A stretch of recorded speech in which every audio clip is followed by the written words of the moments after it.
شب معراج اسلام کی تاریخ کا وہ عظیم واقعہ ہے جسے سفر آسماں بھی کہا جاتا ہے۔ شب معراج کیا ہے؟ شب معراج کا عربی لفظی مطلب ہوتا ہے سیڑھی یا اوپر جانے کا ذریعہ۔ یہ وہ رات ہے جب اللہ نے اپنے آخری نبی حضرت محمد مصطفیٰ صلی اللہ علیہ وآلہ وسلم کو 7 آسمانوں کی سیر کرائی اور اپنا دیدار کروایا۔ شب معراج کون مناتا ہے؟ پوری دنیا کے مسلمان، شیعہ اور سنی دونوں اسے عقیدت کے ساتھ مناتے ہیں۔ یہ 27 رجب کی شب کو منائی جاتی ہے۔ یہ سفر کہاں تک کا تھا؟ یہ سفر 2 حصوں میں بٹا ہوا ہے۔ پہلا اسرا یعنی مکہ میں مسجد حرام سے فلسطین کی مسجد اقصیٰ تک کا سفر، اور دوسرا معراج مسجد اقصیٰ سے 7 آسمانوں اور اس کے بعد سدرۃ المنتہی یعنی عرش تک کا سفر۔ سواری اور ذریعہ: معراج کا سفر رسول خدا صلی اللہ علیہ وآلہ وسلم نے براق پر کیا۔ براق ایک ایسی سواری تھی جو نہ گھوڑے جیسی تھی اور نہ ہی خچر جیسی، بلکہ ان دونوں کے درمیان ایک خاص مخلوق تھی۔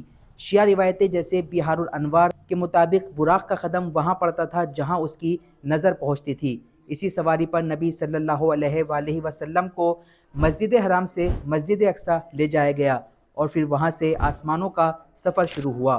معراج کی رات کیا کیا ہوا؟ یہ سفر واقعات سے بھرا ہوا ہے۔ انبیاء کی امامت: مسجد اقصیٰ میں تمام نبیوں نے رسول خدا کے پیچھے نماز ادا کی۔